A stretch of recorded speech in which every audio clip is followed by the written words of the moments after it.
feeling low. Only hate the road when you're missing home.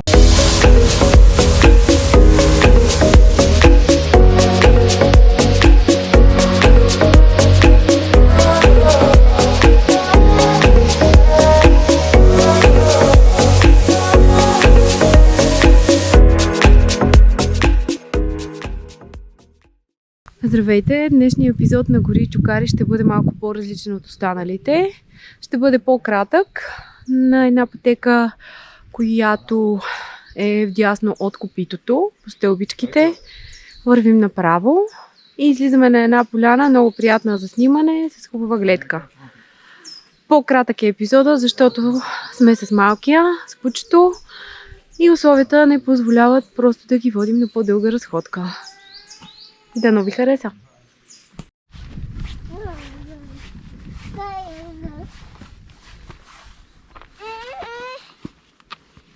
Хайде, дай ръка.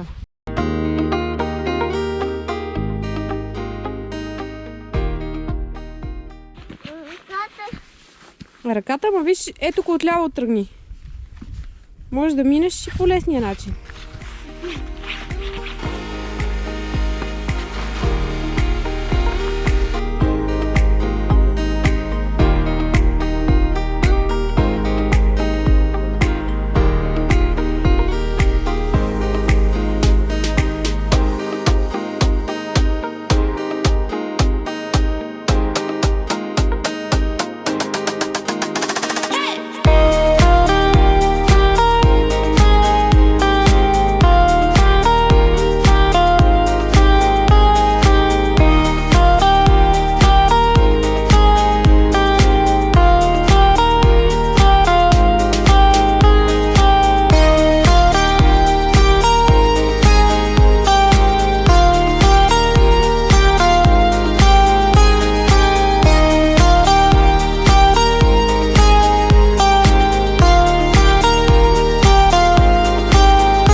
В началото по пътеката има сняг и лед и трябва просто внимателно да се върви.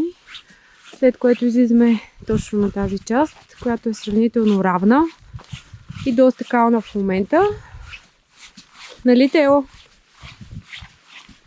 Кално ли е, мамо? Да. Мале. Май.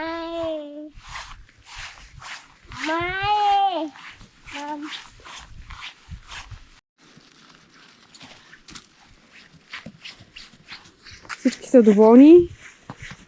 И кучето, и детето. Няма по-приятно нещо от това да гледаш как детето ти се радва. Също мога да кажа и за кучето, защото то също ми е като дете. Колкото и странно да звучи на някои хора. Но само човек, който няма куче и не е гледал куче, може да се възмути от тази реплика. Опа! Май.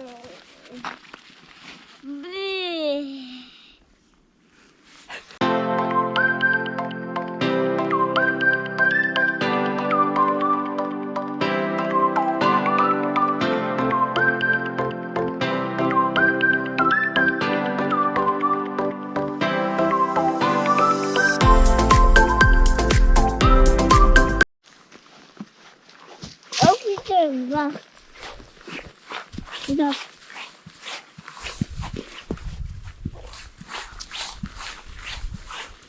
Ето тук има вече много пътеки, но ние трябва да хванем надясно, точно между дърветата, където правят леко тунелче, за да излезем на хубавата поляна с гледките. Какво правиш? Дигай се бързо.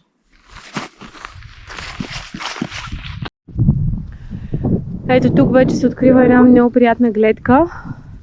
За жалост не е особено приятно, тъй като духа много силен вятър. И няма да може да оставим кой знае колко дълго.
Сега слизаме на главната пътека.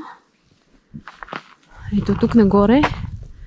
Ако продължим, излизаме на златните, само че ние хващаме надолу и ще се върнем в изходна позиция, копитото.